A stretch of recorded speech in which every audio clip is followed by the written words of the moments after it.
Have you ever felt that quiet burn when someone else rises? Better job, more freedom, effortless wins? And instead of fire in your belly to match them, bitterness creeps in? You tell yourself it's unfair, they don't deserve it, the world is rigged against you. That feeling isn't ordinary envy, it's deeper, more toxic.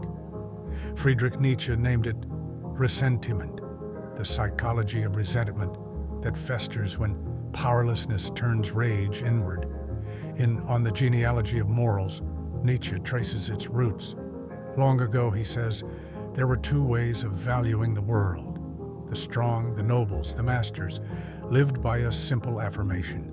Good meant noble, strong, beautiful, happy. They acted directly. If wronged, they struck back or shrugged it off and moved forward. Their contempt for weakness was fleeting, never lingering to poison them. The weak, the oppressed, couldn't respond in kind. No direct revenge, no action. So resentment built.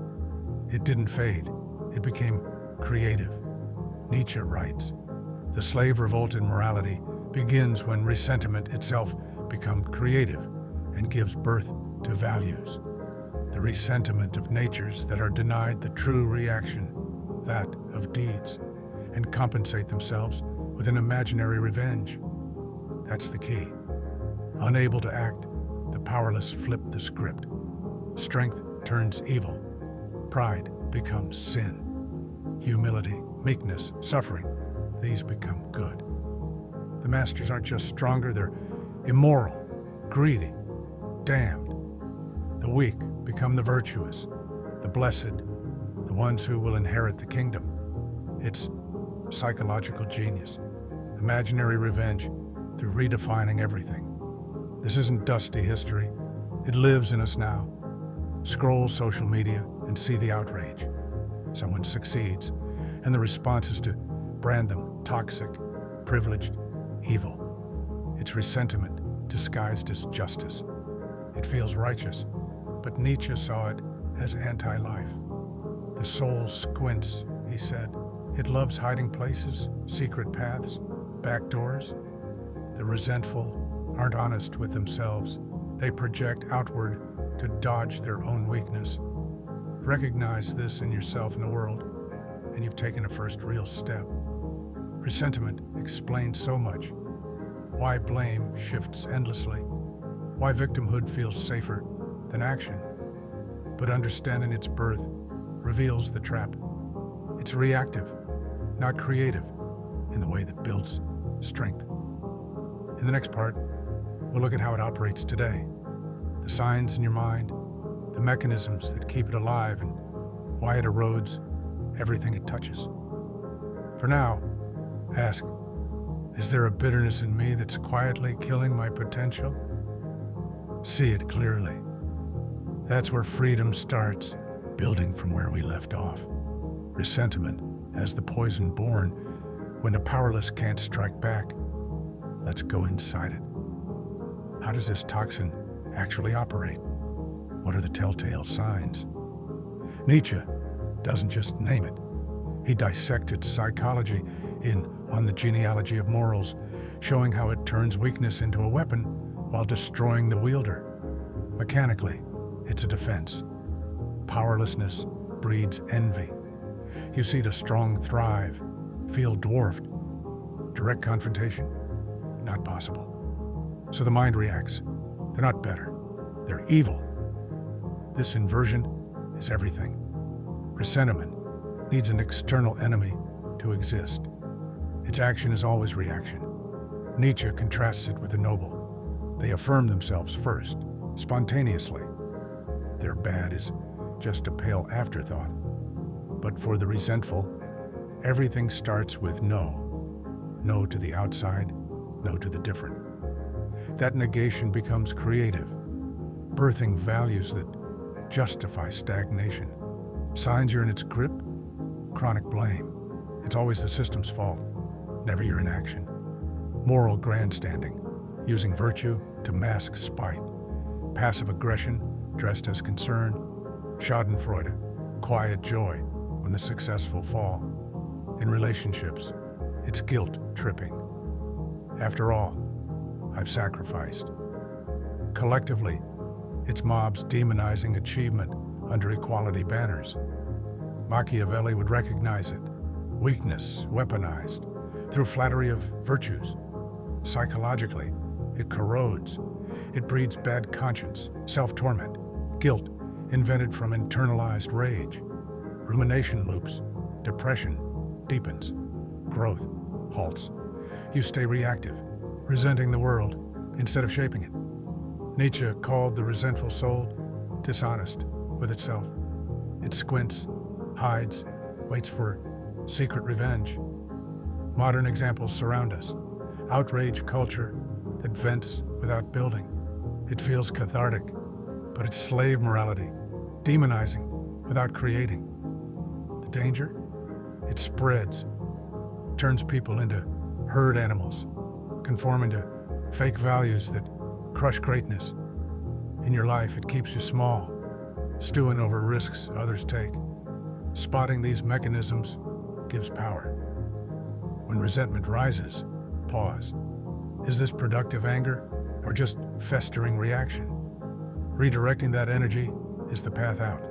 In the final part, we'll cover Nietzsche's antidote, how to break free, become active, affirm life, and turn the poison into fuel for real mastery. Until then, watch your triggers. Awareness alone weakens its hold. We've uncovered ressentiment's origins, the reactive poison of the powerless, and its mechanisms, the signs and traps that keep it alive. Now the real value, how to overcome it. Nietzsche didn't stop at diagnosis. He pointed to escape through will to power, amor fati, and radical self-overcoming. The antidote is action over reaction. Affirm life, even its hardest parts. Nietzsche's formula for greatness, amor fati, love your fate. Want nothing different, not forward, not backward, not in eternity, not just bear the necessary. Love it. This kills resentment at the root. Stop seeing suffering as proof of unfairness. Embrace it as material for growth. Practical steps start with honesty. Admit the envy. No more hiding. Denial feeds it. Then reframe. What can I create from this? Discard victim stories. Ask, how do I build strength here? Act directly where possible. Small wins compound. Sharpen skills. Take risks. Move your body. Inaction breeds the poison. Motion burns it. Blend in indifference when needed. Don't engage resentful tactics. Withdraw strategically. Force self-reliance. Cultivate your values. If strength serves your growth, embrace it without guilt. Become the creator, not the reactor. Nietzsche's Übermensch ideal isn't superhuman fantasy. It's you overcoming slave morality by inventing authentic meaning. Apply it daily. Journal triggers, then counter with action. Face inequality. Don't resent. Strategize. Turn obstacles into empires. In dark moments, practice yes, saying, affirm existence, flaws included. Gratitude isn't fake positivity. It's fierce acceptance that fuels will to power. The payoff is freedom. Ressentiment locks potential. Overcoming it unlocks vitality. Societies stagnate under it. Individuals thrive beyond it. You've seen the diagnosis, the workings. Now, live the escape. Break the cycle. Become untouchable, not by hating weakness, but by transcending it. Your life, no longer poisoned.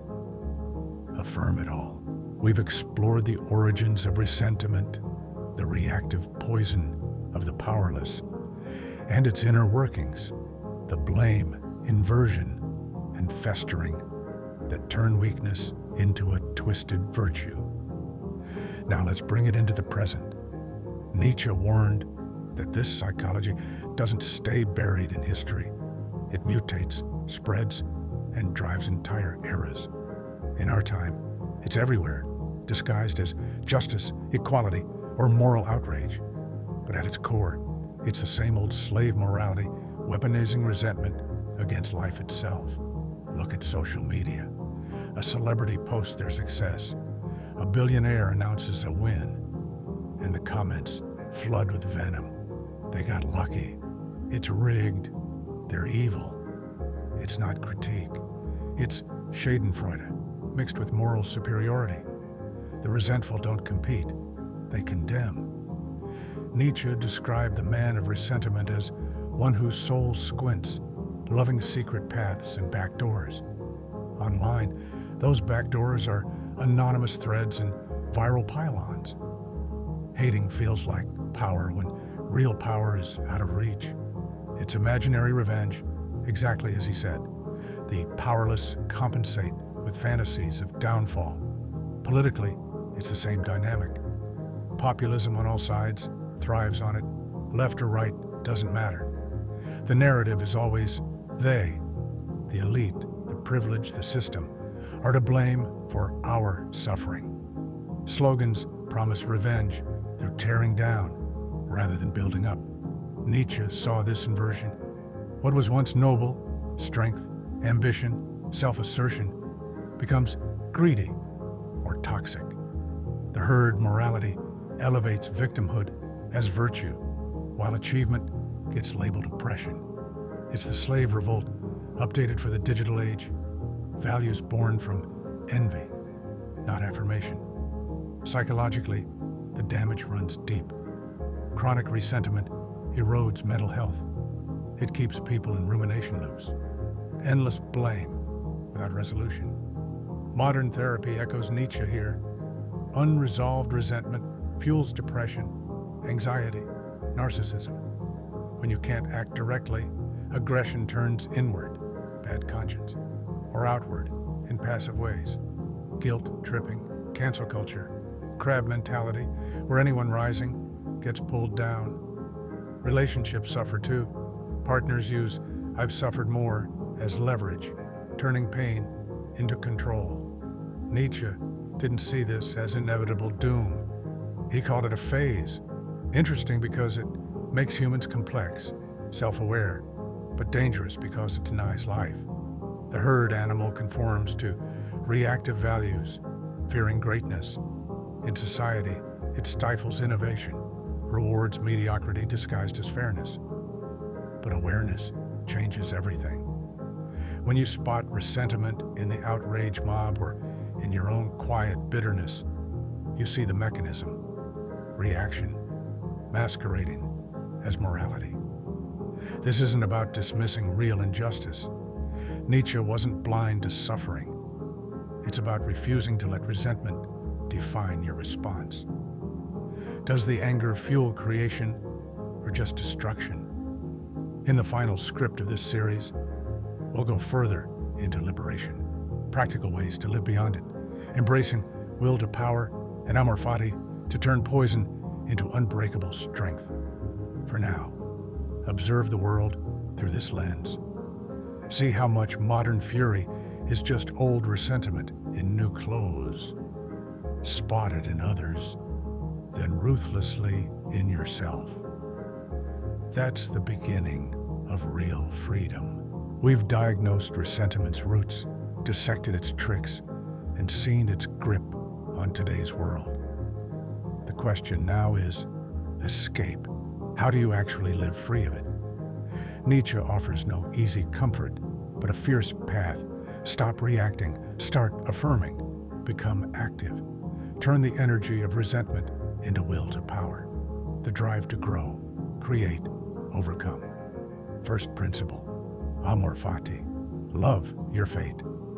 Nietzsche's formula for human greatness: want nothing different, not forward, not backward, not in eternity, not resignation, enthusiastic embrace. Suffering, setbacks, unfairness, love them as necessary fuel. They aren't proof the world hates you, they're material for self-overcoming. When envy rises, don't deny it, admit it fully. Then ask, what strength can I forge from this? Reframe victim stories into origin stories. Every obstacle becomes training. Daily practice starts small but compounds. Act directly instead of stewing. Feel wronged. Confront if possible, or strategically withdraw. Machiavellian indifference starves resentment of oxygen. Build habits that affirm power. Train your body. Sharpen skills. Take calculated risks. Inaction breeds the poison. Motion purges it. Journal your triggers honestly. No hiding. Then counter with one concrete step forward. Behavioral activation works. Nietzsche intuited it long before psychology formalized it. Cultivate your values. Don't inherit slave morality's inversions.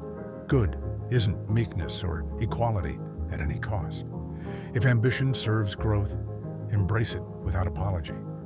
The Übermensch isn't a comic book hero, it's you transcending reaction by creating meaning from chaos. Say yes to life in its entirety, flaws, pain, triumphs. Gratitude here isn't toxic positivity, it's fierce amor fati. This is mine, I affirm it. In relationships and society, flip the dynamic. Don't weaponize suffering. Inspire through example. When others resent your rise, see it as their trap, not yours. Protect your energy. Limit exposure to outrage cycles that feed collective ressentiment. Surround yourself with those who affirm life, not react against it. The reward? Untouchability. Ressentiment locks you in the smallness. Overcoming it unleashes vitality. You no longer need enemies to define you.